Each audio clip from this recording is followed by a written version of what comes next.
guys riding horses behind me. And I'm riding along, and all of a sudden that mare, she slams on the brakes. And I kind of look up and look around, and laying right on the ground is this black object. And it was kind of shiny, and I was trying to figure out, and I was wiping the sleep out of my eyes, and it turned out it was a little bear cub. And the little bear cub kind of rolled over and started arching his back and puffing up, you know how a bear does. And I'm sitting on that mare, and that mare, she's all vapor locked up, and she's just looking at this thing like a horse-eating dragon's fixing to kill her. And I'm sitting on her thinking, this is going to be bad. And all of a sudden that little bear cub shot straight out to the right and then made a 90-degree turn and ran straight down my pack string. And I didn't know it until then, but bear cubs can scream.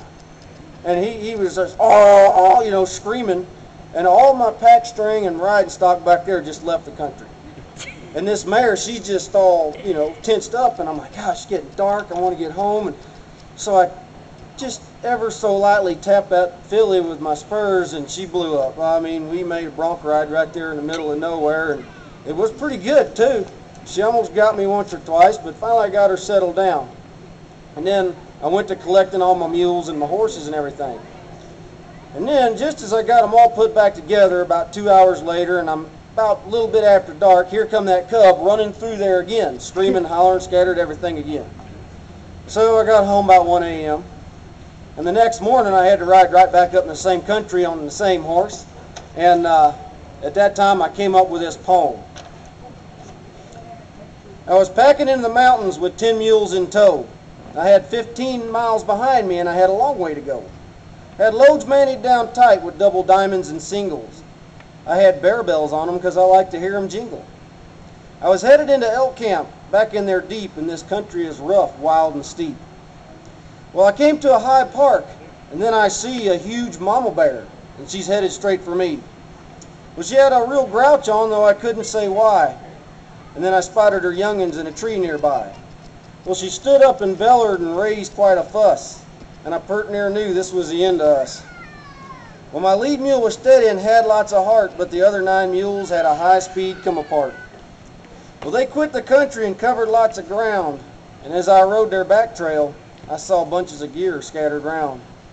There was mani-tarps and lanterns, Dutch ovens and tents. And as for the tent stakes, I don't know where they went. There was my bedroll and a busted pack cinch. Over there was the cooking irons and part of a cross buck. And I thought to myself, this really sucks. I caught 2 mules down in the river, and as I waded in waist deep, I started to shiver. And they were still wearing their packs, I was sure proud to see. But they were both tangled up and wrapped around a tree. I found the rest of them down in a draw, and their truck was all scattered like shirts at Mardi Gras. It took a few hours to put my string back together, and it was after midnight before I again hit the leather. Now, pack wrecks are exciting, but they take up precious time. So I reckon in the future I'll just leave the bear bells behind. Nice. Thank you. Randy Mel. What's that? I'm going to do one more and then we'll take a break. I got another one from my book that I'd like to read to you folks.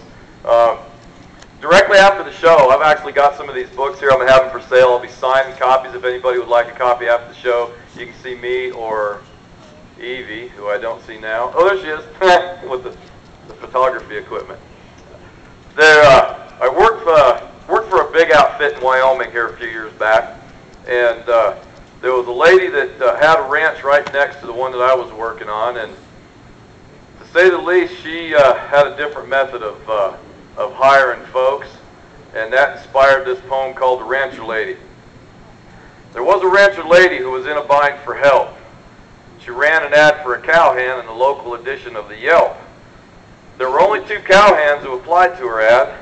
Both had small issues which made this lady sad. See, one of them fellows was a drunkard. This other fellow a little bit gay. But this rancher lady was in need for help, so she made a decision on that day. She knew she couldn't count on a drunk, didn't want to look like a clown, so she hired that little gay fellow with a somewhat inquisitive frown. The fellow worked out well, though. Several months come to pass. He was a hard-working cowhand who was working off his, well, you know where that was going. The rancher lady told him one hot Saturday, "Take the rest of the day off, and head into town and kick up some hay." He took her up on her